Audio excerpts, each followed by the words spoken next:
It has been a week since the village of Dharali in the North Indian state of Uttarakhand was wiped out in a flash flood. Over 100 people remain missing. The search and rescue operation is in full swing. Roads have been heavily damaged up to 100 kilometers away from the site. The only way to reach the village is through these helicopters.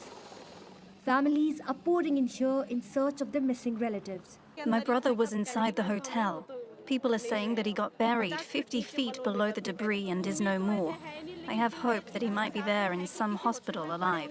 For 5 days, I've been coming here to know the whereabouts of my mother and sister. Authorities just ask us to wait. At the height of tourist season, heavy torrential rains triggered flash floods that swallowed an entire village of 500 people within minutes. Officials confirm 4 deaths, but locals fear many more. Those rescued have been admitted to a local hospital, many with injuries from falling debris. Sohan Singh, who worked at a hotel there that is now buried in mud, saw it happen. The hotels behind me completely collapsed, and after that, some boys came running from there, whistling and shouting for everyone to run. There was thick fog behind us. We couldn't see anything, and we had no idea what to do or where to run. According to me, more than 50 to 60 people died. Environmentalists say in recent years, the Himalayan ecosystem faces extreme weather due to climate change and unchecked development.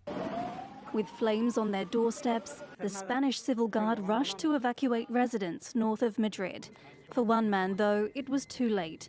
The 50-year-old was airlifted to hospital but died after suffering serious burns. I want to convey all the sympathy, all the solidarity of the government of Spain to their loved ones. At this moment, the fire remains active, and the day's weather forecast concerns us. It's one of dozens of blazes active across Spain, causing damage to homes and forcing thousands to flee. Neighbouring Portugal is also dealing with several fire outbreaks. The most serious is burning in the country's northeast, with some 700 firefighters deployed. In northeastern Montenegro, where temperatures exceeded 40 degrees Celsius, a wildfire burned for a second day. Some residents returned to homes ravaged by flames. The hardest thing for me is the emotional aspect. Everything that can be bought can be compensated, but the memories that burned in these 4 rooms and in the large attic of our house cannot be compensated. It was a similar story in Turkey, where a blaze continued to rage after sparking in the northwestern province of Çanakkale on Monday. It is terrible. We've never seen anything like this. Houses, vehicles, everything burned down. The wildfires come as Europe experiences hotter and drier summers. Figures from the EU's Copernicus Climate Change Monitor showed drought levels were the highest on record for the month of July since data collection began in 2012.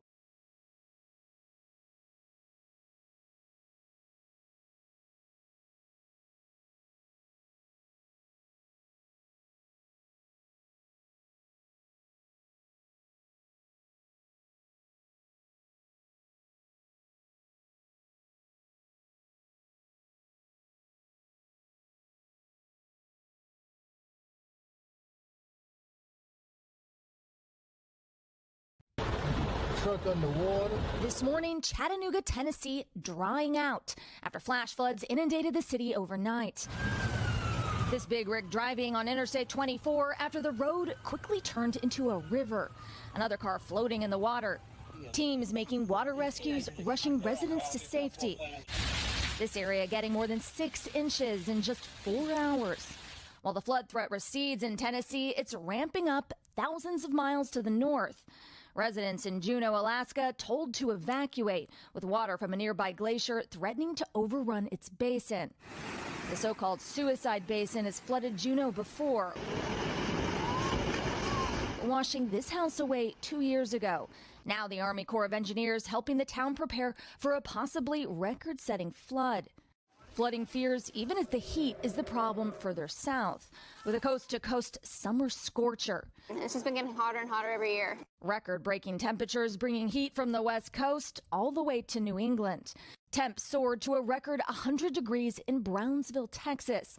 16 million Americans still under heat alerts today. I like to keep a lot of ice water on hand and also just helping each other out. Parts of Vermont issuing a burn ban, warning folks it's too hot and too dangerous for a campsite fire. Any one of those little embers floats away and it can trigger a much bigger fire. that fire danger is clear out west. Wildfires raging in multiple states. Firefighters battling flames in Colorado, where a fire in Rio Blanco County has grown to the 5th largest in the state's history. It's a pretty challenging environment, and it wants to move. Wildfires fanned by a heat wave and strong winds continued to rage across southern Europe on Wednesday, as houses, farms and factories were burned and thousands of residents and tourists were evacuated. A wildfire near the city of Patras in western Greece prompted the evacuation of at least 25 settlements, with the fire setting alight a cement factory and sweeping through olive groves and forests. On the Greek islands of Chios in the east and Kefalonia in the west, both popular with tourists, authorities told people to move to safety as fires spread. In Spain, a volunteer firefighter died from severe burns fighting fire in the central Castile and Leon region. Firefighters hosed down blazing houses and warehouses in villages, where more than 5,000 people were evacuated.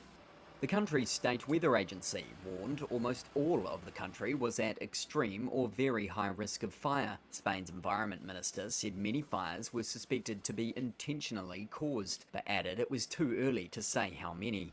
In Albania, several major wildfires are burning across the country. In the southern city of Delvina, evacuees returned to their homes, but authorities remained vigilant. Attempts to douse the fires have been hampered by a heat wave across large parts of the continent.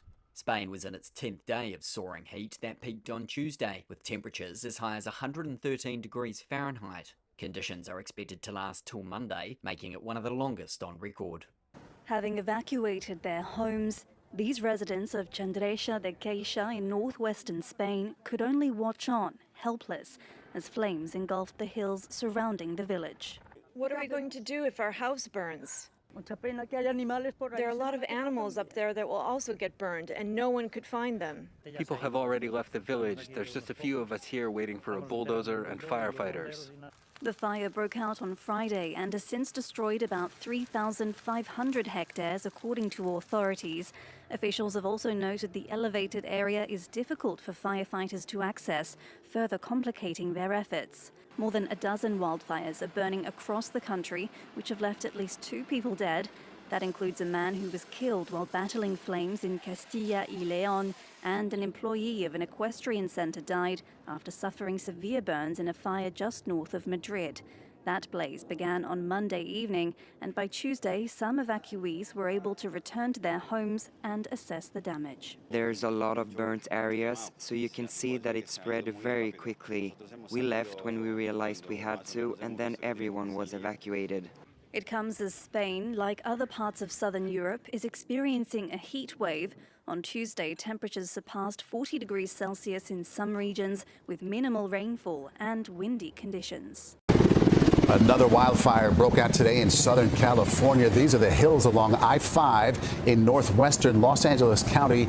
The wind has helped spread the fire across nearly 500 acres. It's only about 5% contained. Scientists believe climate change is creating conditions for more and stronger wildfires. The 35th annual State of the Climate Report is out today. David Schechter is our national environmental correspondent. So, David, a lot of people talking about records being broken. Which records were broken last year in 24? Maurice, a lot of them. Global average temperature hit a new peak. Sea surface temperature was the warmest since the 1850s. And the way glaciers are melting is breaking records, too. In fact, the glacier I visited in 2023 near the North Pole melted last year faster than any year on record. Yet some people still have doubts that human activity is behind climate change. What has struck you as you've traveled around the world extensively reporting on this? You don't have to look very far for an answer to that. Scientists are learning people can tolerate even less heat than we previously thought. And I've seen first responders adopting new techniques to treat overheated patients out on the field by covering them in ice before taking them to the hospital. There's also more intense flooding driven by climate change in 2024. I met people along the Delaware River whose homes flood more frequently at great cost to them. And in North Carolina, I saw how rising sea levels are washing away some homes, raising questions about the future of coastal communities. While this new report is definitely a science story, to me, climate change is much more of a human story. Things are being undone at an extremely rapid rate. Last year, 27 separate disasters in the U.S. cost $1 billion or more in damages. 2024 also saw unprecedented extreme rainfall, and it was the third wettest year since 1983 when record-keeping began. As helicopters evacuate the stranded from the destruction left by flash floods Friday, witnesses take stock of the devastation in northwest Pakistan. I've seen several houses that were washed away. I also saw 7 people, including women and children, washed away by the flash flood. The sudden deluges and subsequent landslides were caused by a massive cloudburst or sudden intense downpours over a small area. Dozens of bodies have already been recovered from the rubble, and search and rescue missions will continue, according to the Provincial Emergency Service. We rescued as many people as we could. The speed of the flash flood then increased, and then rescue teams started their operations, and with the help of locals, we rescued people. Relatives have identified around 130 bodies at the hospital, which have been handed over to legal heirs, and some of them are lying without ID. We are working to identify them. Experts have also observed that cloudbursts are becoming more frequent in the region due to global warming, threatening the inhabitants living in an area already prone to flash floods and landslides. Using buckets and garden hoses, these residents of the village of Prova are doing their best to protect their homes from the flames. Almost 5,000 firefighters have been deployed across the country. Faced with an almost never-ending heat wave, emergency services are struggling to keep up. If it weren't for the firefighters, what would be of us? Strength to the firefighters. On Friday, the Portuguese president announced his country's first death and requested support from the EU's firefighting force, as well as 4 Canadair planes. Meanwhile, in Spain, 14 major blazes continue. The country is considered to be at extreme risk of new wildfires. Yesterday, the fire was almost extinguished, and today it reignited. We are trying to keep it from crossing the road because if it crosses to the town, it will reignite and come back through the other side, just like yesterday. Yesterday, it arrived from one side, and today from another. Spain's heat wave will continue until Monday. Weather conditions are expected to worsen the spread of the fires, with moderate winds as well as temperatures of up to 44 degrees. More than 1,500 square meters have been devastated by the flames so far, an area roughly as big as metropolitan London. These hellish scenes have been a daily reality for Syrians in Latakia and Hama, where wildfires have been burning since Monday. They've become more common in recent years, worsened by a prolonged drought and a lack of resources. Firefighters are also dealing with an additional danger: unexploded landmines. Our teams are facing additional difficulties due to the remnants of explosives detonating. They're prevented from accessing some locations because of the minefields the ousted Assad regime left behind. In some areas, the fires reached villages, forcing people to leave their homes. Hospitals say they're treating numerous cases of burns and smoke inhalation. The Ministry of Emergency and Disaster Management has set up operation centers to coordinate its response. It's also deployed helicopters to tackle flames in mountainous areas. For some people, assistance has come too late. We mainly depend on olive and livestock farming. That is how the village survives. We lost many cows and chickens, as well as houses and barns in the fire, including this building behind me. The strong winds and dry conditions are hampering teams, and it's not clear how long it will take to contain the flames. What is clear, however, is that these wildfires are yet another challenge for Syrians trying to rebuild their country. In Baghdad's baking heat, a relentless drought is turning once fertile orchards to ash, all because of a mounting water crisis. Here in this ravaged landscape, desperate communities confront an uncertain future. Ali watches anxiously as the livelihoods of his extended family are wasted. The pear and apple trees he grew up with are now bare. There's no farming anymore. This vast land, once fertile and productive, has turned barren. Most farm owners have sold their property and livestock and left. We're just a kilometre from the Tigris River, but we can't run pumps to draw water from the canal. It would rob the southern regions of their much-needed share. This dried orchard is just one of many across central and southern Iraq, symbolizing the country's deepening water crisis. The Ministry of Water Resources says this year's drought is among the worst since 1933, with dam and reservoir levels at only 8% of capacity. The Mosul Reservoir, Iraq's largest, relies on approximately 85% of its waters from neighboring Turkey, but its waters have receded dramatically. The lake bed once covered in uninterrupted water now lies exposed. Submerged villages lie bare, and the ruins are visible under a scorching sun. The shoreline has shrunk far inland. Experts say storage has dropped from 8 billion to just 3 billion cubic meters of water in recent years. Severe drought, reduced rainfall and water restrictions from Turkey's upstream dams, especially the Isu project, have sharply cut the flow to Mosul Dam. Climate change has reduced precipitation and increased temperatures across the entire upstream basin. The burden weighs heaviest on farmers dealing with drying rivers and looming threats to food supplies. Unless urgent regional cooperation and effective water management are implemented, more orchards like this are at risk of vanishing. Wildfires have smashed records this year. Los Angeles had the most destructive inferno in its history. In Spain, smoke pollution reached the highest levels in a quarter of a century, and in Turkey, thousands of people fled their homes. Now, new research analysing trends over 2 decades has shown there's been a 40% rise in the number of people at risk. Scientists identified 18.6 million recorded fires between 2002 and 2021, with a total of 440 million people affected. And while fires in Europe and North America grab public attention, 85% of the people affected are actually in Africa. But it is the growing intensity of fires close to communities that is causing concern. Researchers say there needs to be more warnings of risky activities like barbecues in drought conditions, and landscapes need to be carefully managed with dry vegetation burned off in small, controlled fires, rather than letting it build up to provide fuel for an inferno. This garage in eastern Portugal was Jose Antunes' livelihood. Now it is skeletal, surrounded by burnt-out cars and scorched earth. But he says he is lucky he survived. Suddenly, a strong wind came up, a terrible gust, and I saw the flames about 100 meters away, 5 or 6 meters high. That was when it got really close, and my wife started shouting, "Let's go!" The wildfires in Portugal claimed a third victim on Wednesday, as firefighters and rescue workers continued to battle the flames that have been burning since late July. The north and centre of the country have been the hardest hit. Across the border in neighbouring Spain, high winds hindered firefighting efforts. Troops and water-dropping aircrafts were called on as a backup to try to control and extinguish 21 blazes in the west, which authorities considered a direct threat to communities. Here in Galicia, residents were reeling. The fire that gutted entire hamlets was the largest in the region's history. I'm very sad. It's very painful.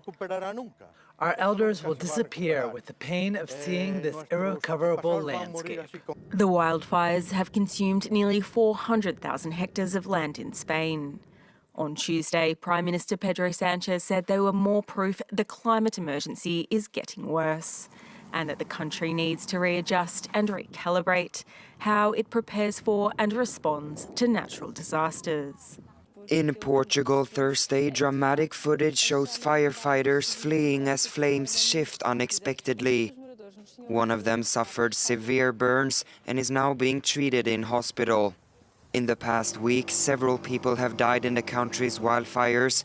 The blazes have consumed nearly 300,000 hectares, triple the 20-year annual average. I've never seen anything like this. We had a fire 30 years ago, but it was truly frightening. In neighboring Spain, over 400,000 hectares have burned this year, the worst season on record. While more than 20 fires were still actively burning across several regions Thursday evening, protests erupted in several cities, denouncing fire prevention and management failures. Spain's environmental prosecutor has called for investigations into whether towns met their legal obligations. I'm going to defend my land because it's burning. We've been watching for days, many days, almost 2 weeks as our land burns. There's nothing left. Everything is destroyed. Animals, homes, people left without a house. I feel that they've lost absolutely everything. The European Union faces its worst wildfire season on record. Over 1 million hectares have burned since January, an area larger than Cyprus or 2/3 of Belgium. This marks the first time the EU has hit the 1 million hectare milestone since records began in 2006.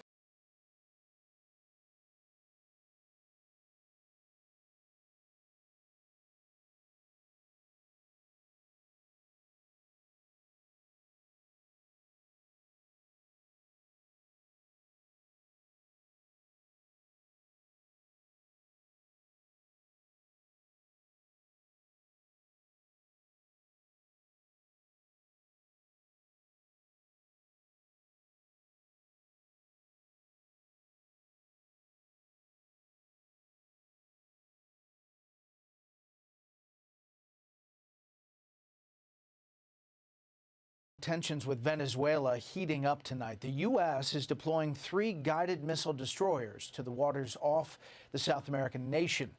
A senior defense official saying that the movement is part of President Trump's effort to combat threats from Latin America drug cartels. Venezuela has turned into a narco-terrorist state. The Trump administration is escalating its crackdown on cartels, deploying 3 U.S. Navy-guided missile destroyers to the region, with 4,000 Marines and sailors, pressuring Venezuela's government to stop the flow of drugs. They continue to send this poison to the United States, killing hundreds of thousands of Americans, not to mention the TDA members that they send to our country. President Trump has been very clear and consistent. He's prepared to use every element of American power to stop drugs from flooding into our country. The administration also increasing the reward for information, leading to the arrest of contested President Nicolas Maduro to $50 million. In response, Maduro has mobilized 4.5 million militia troops. With the plan we are developing to activate the militia throughout the country from north to south, from east to west, and all defensive capabilities so that no one will ever touch Venezuela. The standoff has a long history. Former Presidents Obama and Biden opposed the Maduro regime. In 2019, under the first Trump administration, the U.S. government stopped recognizing Maduro as Venezuela's legitimate president and formally recognized the democratically elected opposition leader, Juan Guaido. In 2020, the Justice Department indicted Maduro and his top lieutenants on charges of narco-terrorism and cocaine trafficking. Venezuela's current opposition leader supports Trump's crackdown. This is about dismantling a criminal terrorist enterprise that has taken the power of Venezuela by force. So it is in the best interest of the United States and the Venezuelan people. China issued a warning to the U.S. over the military buildup off the coast of Venezuela. A Chinese foreign ministry spokesperson saying, quote, "We hope the United States will do more things conducive to peace and security in Latin America and the Caribbean region." Overnight, his country already battered.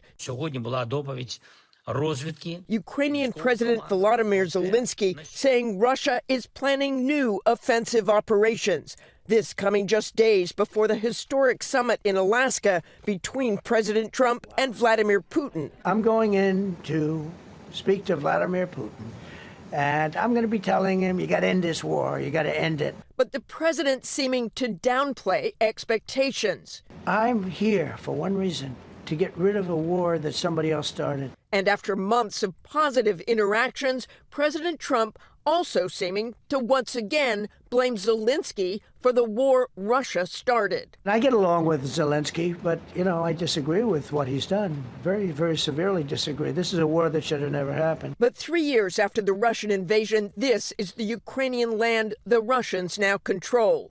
Is this what President Trump is talking about when he suggests Russia and Ukraine could swap land, something Zelensky has said he would not approve on his own? I was a little bothered by the fact that Zelensky was saying, well, I have to get constitutional approval. I mean, he's got approval to go into war and kill everybody, but he needs approval to do a land swap because there'll be some land swapping going on. Zelensky says Russia is trying to deceive the U.S. and is calling for tougher sanctions. Neither Zelensky nor European leaders have been invited to this week's summit. If it's a fair deal, I'll reveal it to the European Union leaders and to the NATO leaders and also to President Zelensky. I think out of respect, I'll call him first. Ukraine currently holds no Russian territory. meaning that a swap would likely involve Kiev signing over its own territory in exchange for the withdrawal of Russian forces from Ukrainian land they have conquered elsewhere. Since launching its full-scale invasion in 2022, Russia has officially annexed 4 provinces of eastern Ukraine: Luhansk, Donetsk, Zaporizhia, and Kherson.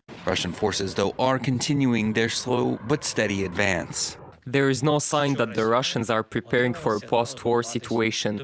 On the contrary, they are moving their troops and forces to launch new offensive operations. Trump's envoy, Steve Witkoff, has previously suggested that Ukraine give up all of Donetsk and Luhansk in exchange for a ceasefire, a scenario that would give Russia recognized control over a strategic industrial region that could be a launching point for a renewed invasion later on. Western analysts worry that the very format of the Alaska talks heavily favors Moscow and could leave Kiev with little room to maneuver. Russian strikes killed at least 6 and injured 15 just days ahead of truce talks between US President Donald Trump and his Russian counterpart Vladimir Putin. 4 were killed in the Kherson region, including 2 civilians in a car.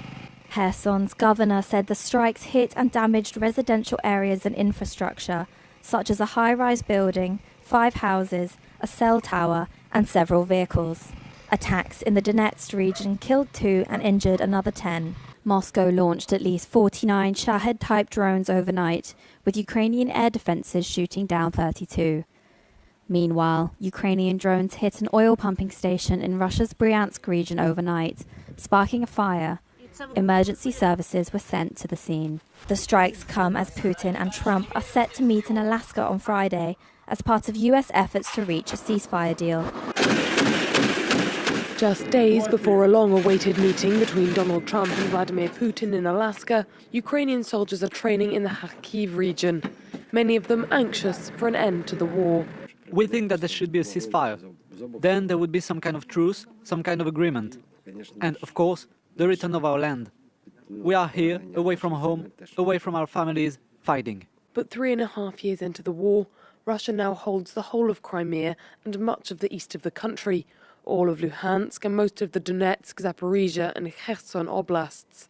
And with President Putin spurning offers to meet with President Zelensky and showing no interest in returning seized or annexed Ukrainian territories, in Kramatorsk, just kilometers from the front line, Ukrainian soldiers have little faith in the 2 men at the negotiating table.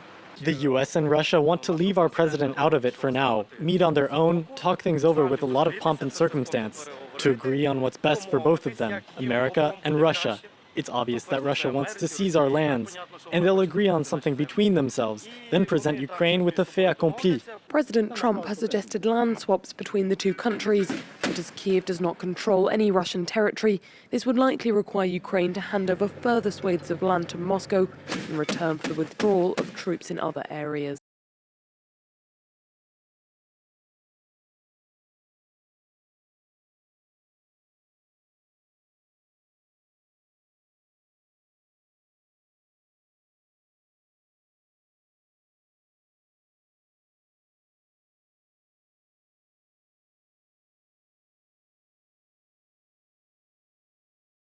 Israel is pressing military and political pressure on Hamas in the final stages of its war in Gaza, and the country has strong support from Washington. Prime Minister Benjamin Netanyahu says the campaign is nearing its end, and this all comes as there is international outrage over the death of a journalist, and anti-Semitic violence is surging abroad. With Israel's planned takeover of Gaza City, Prime Minister Benjamin Netanyahu says the war is nearing its end. Especially in these days of great victories against those who came to destroy us, as we stand before the end of the campaign and work to defeat the remainder of the Iranian Axis and free all of our captives. With the support of President Trump, Netanyahu says he won't agree to any partial hostage deal. Trump believes more military pressure is needed to get Hamas to agree to anything. Meanwhile, Senator Lindsey Graham went on Meet the Press and says Hamas must be crushed. Enough already. Destroy Hamas. Do to Hamas what we did to the Germans and the Japanese during World War II. Annihilate them and rebuild the Palestinian society like we did with Germany and Japan. Israel is also dealing with international outrage over the killing of 5 journalists in an Israeli airstrike, including a prominent Al Jazeera reporter. The IDF says it has evidence he was a paid terrorist and cell leader, calling him a terrorist operating under the guise of a journalist. He's seen here taking a selfie with Hamas leaders. Israel is stating that this was a journalist who has ties to Hamas, and we published those ties to Hamas back in October. So this is no new information for anyone. And more of the pictures and evidence that seems to be coming out shows that this journalist that had at least very strong connections to the main leaders of Hamas as well. Meanwhile, more anti-Semitic attacks are taking place around the world. In Montreal, a Jewish-Canadian father was assaulted in front of his children.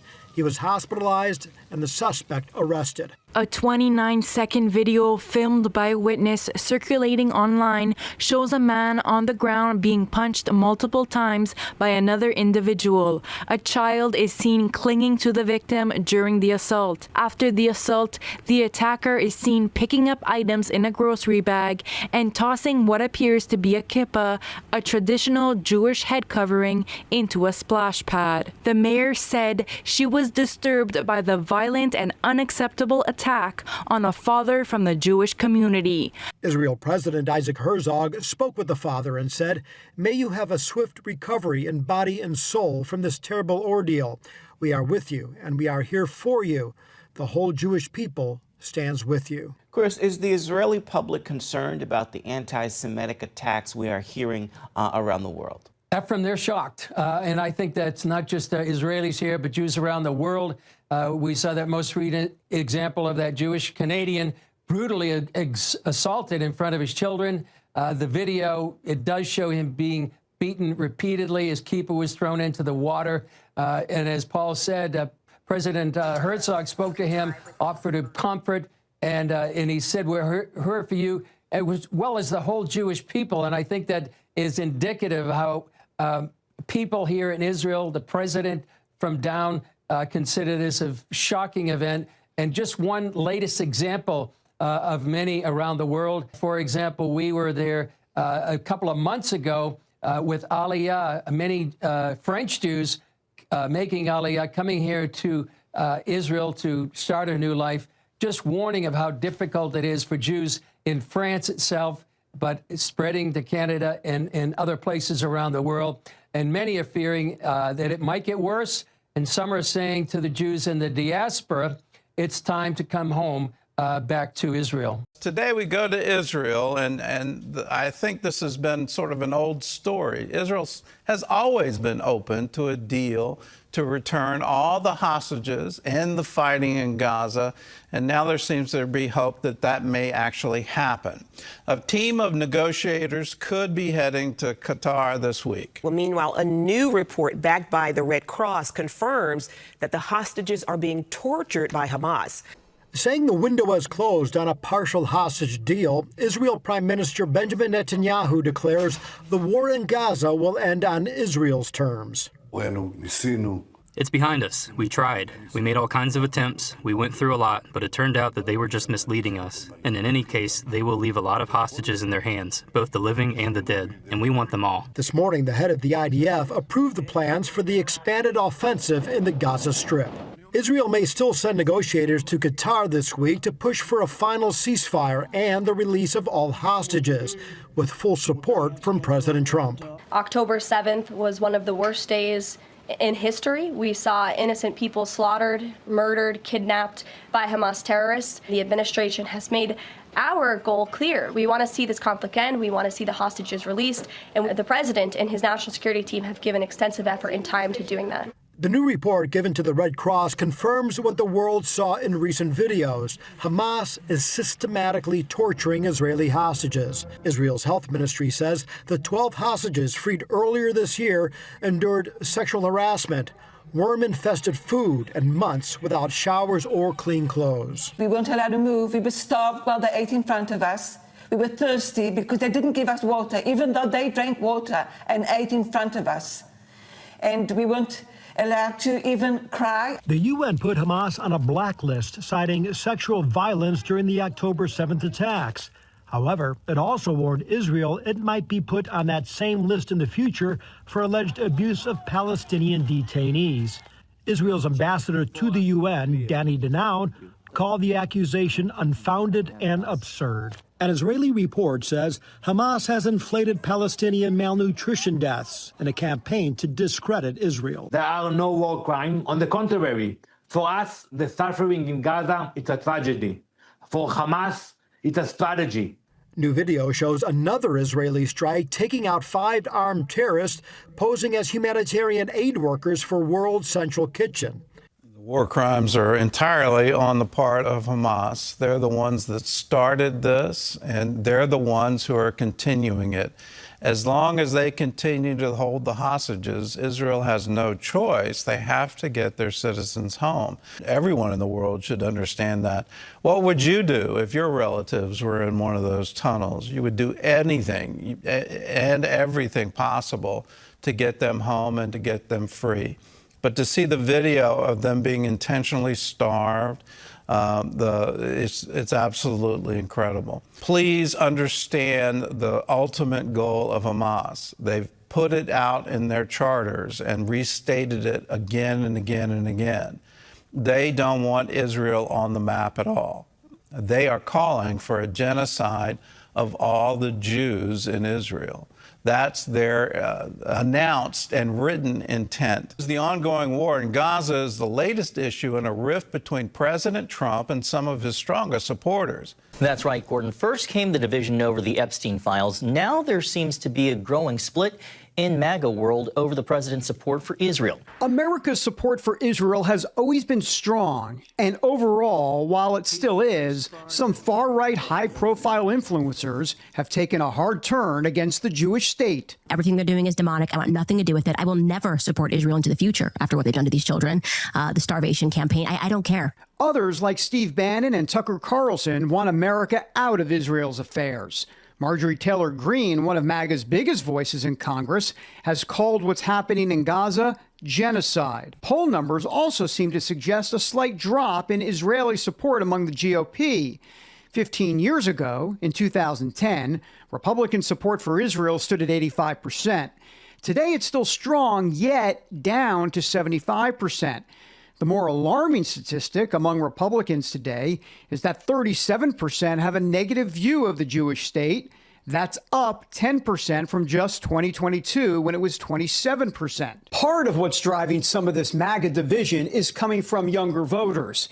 It's a generation that is much more wary of international conflicts and has bought into President Trump's non-interventionist approach. For example, while 72% of Republicans overall believe America's military should support Israel, only 32% of Gen Z Trump voters feel that way.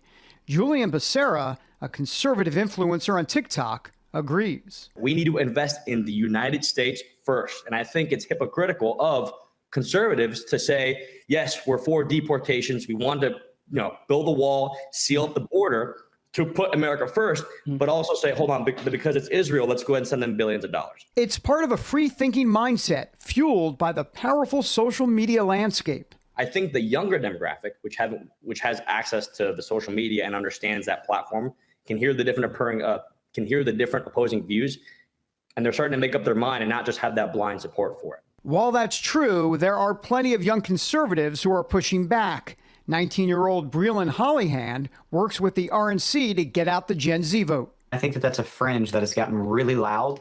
It certainly doesn't represent the vast majority of MAGA that I talk to, specifically on college campuses, just from my perspective. For me specifically, this support of Israel isn't a political stance, it's a biblical stance. And it's very clear, repeatedly throughout the Bible that those that bless Israel, the Lord will bless them. That's not something that is old or false or dated. That is still a truth here in 2025. Israeli Prime Minister Benjamin Netanyahu says Israel is in a battle for historic truth in the war against Hamas. Now, here's some things that they're battling. False allegations of genocide and forced starvation in the war. Well, one supporter of Israel is calling out powerful influencers who are critical of the Jewish state. He wants them to come and see for themselves what's really happening. Israeli Prime Minister Benjamin Netanyahu says Israel is falsely accused on two fronts in its war on Hamas. The first front is the actual battle zones. We have sent millions and millions of text messages, phone calls. This has never happened before in the war. That the army that is fighting terrorists in an urban environment calls on the civilians in enemy territory to leave, and the enemy shoots them if they try to leave. And then Israel is blamed for genocide. That's ridiculous. It is a blatant falsehood. The second is the accusation Israel is starving the people of Gaza. If we had a starvation policy, now nearly 2 years after the beginning of the war, everybody in Gaza would be dead. But they're not. Because that's not our policy. Our policy is the exact opposite. We sent in 2 million tons, 1.9 million tons of food and medical aid into Gaza. This comes as a UN-affiliated body quietly lowered its threshold of what determines a famine. The change enabled the group to declare a worst-case scenario of famine in Gaza. Meanwhile, the Israeli government approved more than 3,000 housing units in a strategic area just outside of Jerusalem. Israel's finance minister says the move buries the idea of a Palestinian state. Tim Ballard, who leads an organization fighting sex trafficking and is the subject of the movie The Sound of Freedom, came to the region to help the Druze and Christians inside Syria suffering a genocide at the hands of Islamists. And here's the shock. I thought we were the tip of the spear, right?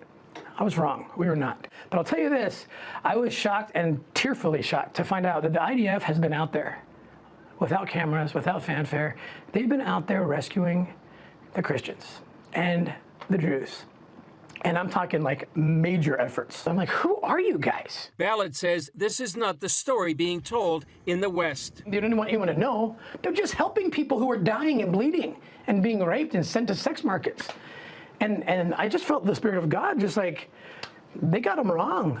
The West has them wrong. He's calling on his friends Tucker Carlson and Candace Owens, who are critical of Israel, to come and see for themselves. Candace Owens just went on the Tucker Carlson show and said some pretty wild things about the Jewish state. Here's a clip from the very viral podcast. I don't think we've been a sovereign nation since they shot JFK. And when I say they, it's like people online say, what do you mean by they? I'm talking about Israel. I don't want you guys to read in between. I'm talking about Israel. So let's stop making that a taboo subject because they've gone mask down. Everything they're doing is demonic. I want nothing to do with it. I will never support Israel into the future after what they've done to these children. The starvation campaign. I don't care. Please write your article. You've already written them all. I don't know what you could add about me. But I do not support Israel. And I don't think that Jewish Americans should support Israel. And I hope that they're now having those conversations. I see many of them recognizing that they have been propagandized into believing they have to support this demonic state. I just want to say, will you just be open enough to come? Come. I will come with Candace. I will come with Tucker. I will come. I will take them across the border. I will show them the kids. I will walk them into Gaza. Netanyahu says history proves lies have consequences. I think this battle for truth has tragic historical antecedents. My father was a great historian of the Jewish people and a great historian of the Jews in the Middle Ages. In the Middle Ages, every single massacre that the Jews suffered was preceded by a campaign of vilification and lies. Israeli Prime Minister Benjamin Netanyahu is accelerating the operation against Hamas in Gaza City. He's ordered the IDF to shorten the timelines to conquer the last terror strongholds in Gaza. Meanwhile, hundreds of Jews from the United States are moving to Israel to start new lives despite the war. As Israel's offensive in the Gaza Strip ramps up, Prime Minister Benjamin Netanyahu is still considering the ceasefire deal Hamas has agreed to.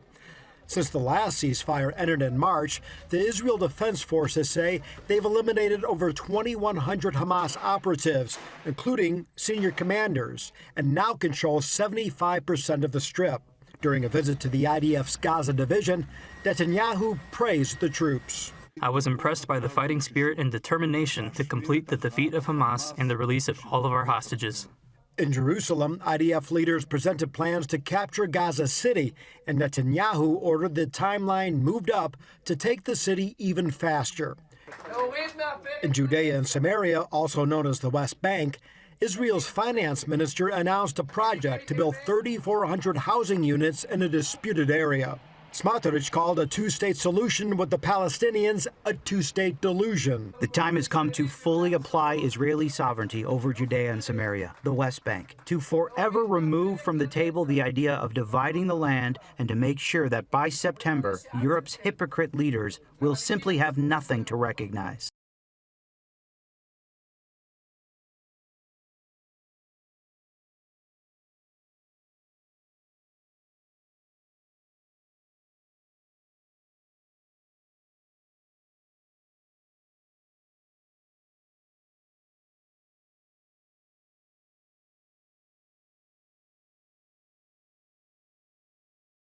Wednesday also marked the first Aliyah flight since October 7th, bringing 225 Jewish Americans and Canadians to make Israel their home.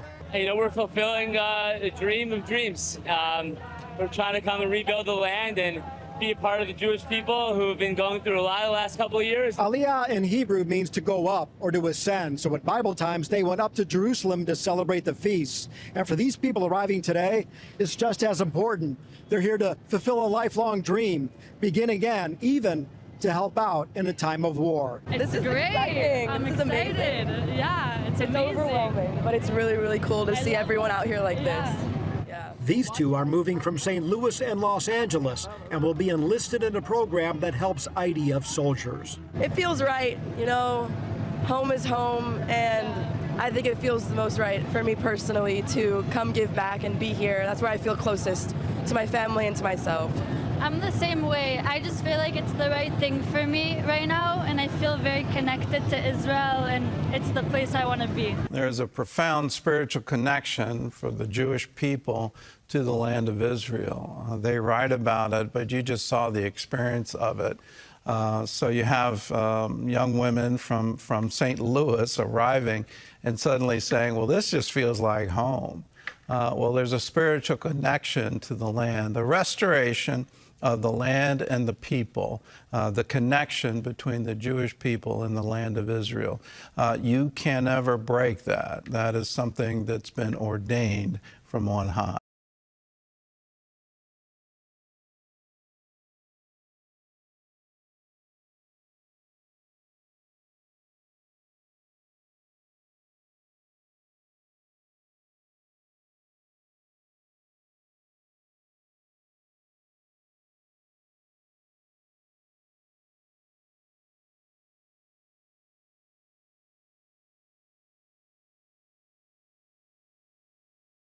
The United States Director of National Intelligence, Tulsi Gabbard, last week told my friend Miranda Devine on her new podcast that she believes other life forms might be real. And she said she's continuing to search for the truth. Is there anything in the files that you think you could find or you have found?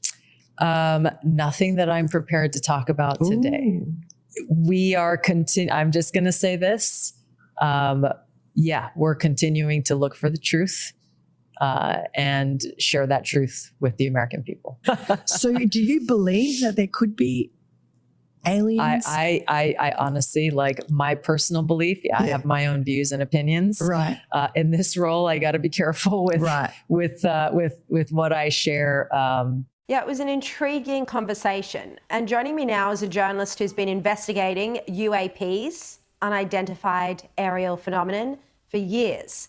Former 60 Minutes journalist Ross Coulthart is the author of a book called In Plain Sight, an investigation into UFOs and impossible science, and is now the special international correspondent for News Nation. Now, what did you make of these comments by Tulsi Gabbard? Tulsi Gabbard is saying what a huge number of US officials have been saying for the past few years, Sherry. There's a huge sea change happening in American executive government right now. They're suddenly waking up to the reality of UFOs. It all started in 2017 when the New York Times revealed that the Pentagon had secretly been investigating UFOs. And then it's come out more recently that a large number of officials are very interested in the phenomenon. Notably, most recently, Tulsi Gabbard, of course, the Director of National Intelligence, but also Vice President Vance. He admitted very recently that he's been watching a lot of UFO videos, and like everyone else, he's intrigued. There have been a lot of calls for the Trump administration to disclose what they know. I mean, this administration promised to be very transparent about classified files before they won office. We haven't seen that transparency yet. Do you expect we're going to, or is there a good reason why they haven't disclosed? I mean, we're what, 9, nearly 10 months in, why they haven't disclosed what information they hold on this topic? I suspect that 99% of your viewers won't believe what I'm about to tell you, Shari, but I am absolutely convinced after years of investigating this subject that the United States really has got information in its files about non-human intelligences engaging with this planet. And the Pentagon, frankly, is flat out lying when it denies any knowledge of such intelligence. I interviewed a guy called David Grush back in June 2023, who was a former very senior National Geospatial Intelligence Agency officer who used to write the Presidential Daily Brief. And Dave went public with me admitting that he had uncovered evidence of a UAP technology craft retrieval program where craft are secretly being reverse engineered by the US government. Why are they hiding it? I think they're hiding it because they're using the technology to try and develop an advantage over foreign adversaries, which is frankly fair enough.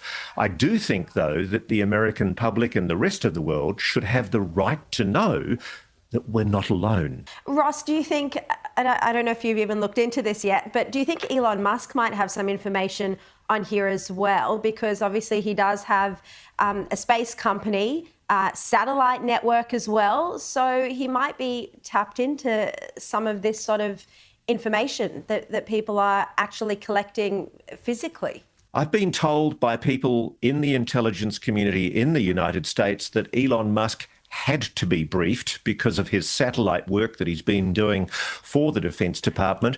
Frankly, one of the things I think Australia has its head in the sand on is the volume and intensity of admissions by the US administration. There are so many people who are now admitting that there is there. Senior whistleblowers coming forward, but also people in government. You've got Kash Patel, the head of the FBI, has pledged transparency, and he's got a secret investigation going on into allegations that people have been murdered to protect this secret. As well as that, John Ratcliffe, the new director of the CIA, he also has vowed transparency. We're holding our breath and not really expecting much of a result just yet with President Trump. He's been very distracted. But I did an interview with Don Trump Jr. late last year, and he admitted to me that he is very interested in UAPs and he's very engaged. And I get the impression so is his old man.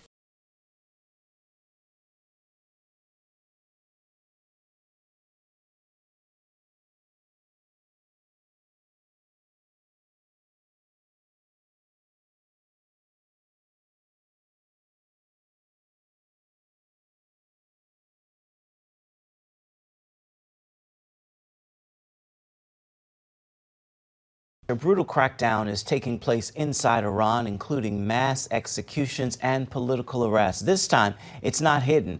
A former war crimes prosecutor is sounding the alarm to warn the world of an unfolding massacre that's happening in plain sight. Stephen Rapp, former U.S. ambassador at large in the Office of Global Criminal Justice, tells CBN News the Iranian regime isn't just cracking down with arrests or beatings, it's using executions to silence dissent, with the numbers rising fast after the recent war with Israel. There are thousands of political prisoners, and they could charge them with these phony charges and begin mass executions. really judicial murders of peaceful opponents. In 2023, Iran executed more than 850 people. A year later, that number jumped to 975. And now, just 8 months into 2025, over 700 executions have already been recorded. The Islamic Republic continues to be the leading state sponsor of executions, second to the Chinese Communist Party. Among those put to death, 3 Kurdish men and a top nuclear scientist accused of collaborating with Israel. The regime fears its people more than a potential external attack because ultimately, in their perspective, they can absorb any attack on their military installations. However, if the discontent internally will to expand and lead to nationwide unrest as it has in the past, it would really be the key catalyst for regime collapse. Others sentenced to death are charged with vague offenses like, quote, enmity against God. What I fear is instead of 1,000 a year, we could end up with literally tens of thousands being executed. People are being rounded up all over the place. People are being stopped in the streets and told to hand over their cell phones while they check messaging history, photos taken, phone calls made, websites visited. I mean, it's just blanket across the board. Cars are being stopped and checked. Homes are being raided. No one is safe. And it's not only political activists being targeted. As the internal crackdowns expand and intensify, the religious minorities tend to be on the front lines of this repression apparatus. Just last month, 21 Iranian Christians were arrested in these 6 cities. Officials accused them of spreading Zionist Christianity and, quote, acting against national security. Those two things are the classic accusations for Christians when they get arrested and charged with something.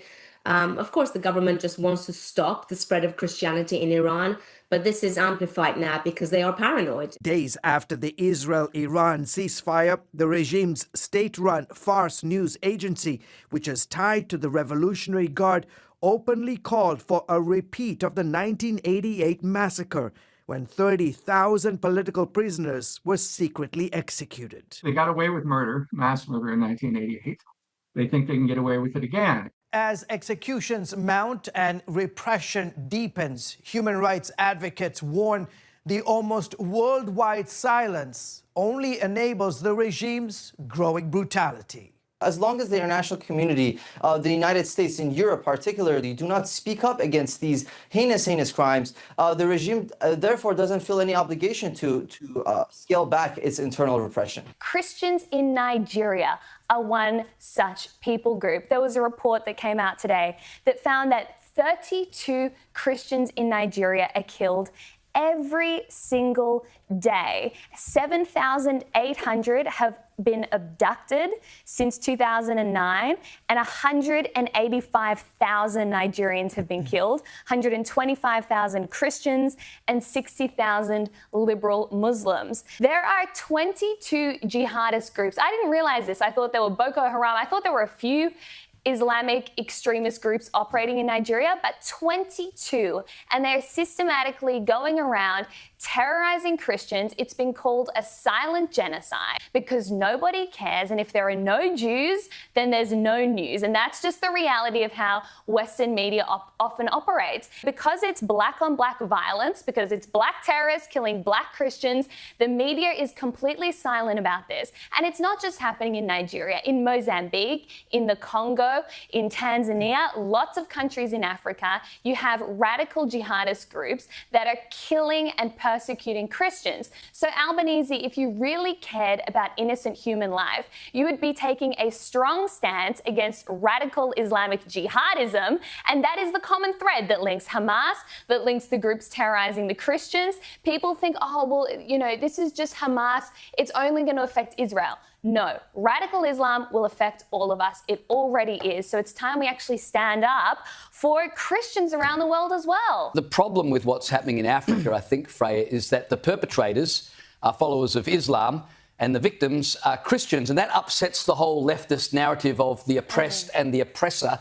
because according to that narrative, Christians are the oppressors and Muslims typically are the oppressed. But of course, in Africa, those roles are reversed. And so the left don't want to know anything about it because it goes against the narrative. The other thing is that defending Christians for the secular left would risk endorsing views that they believe are antiquated and are oppressive. Sanctity of life, chastity, things like hierarchical social norms.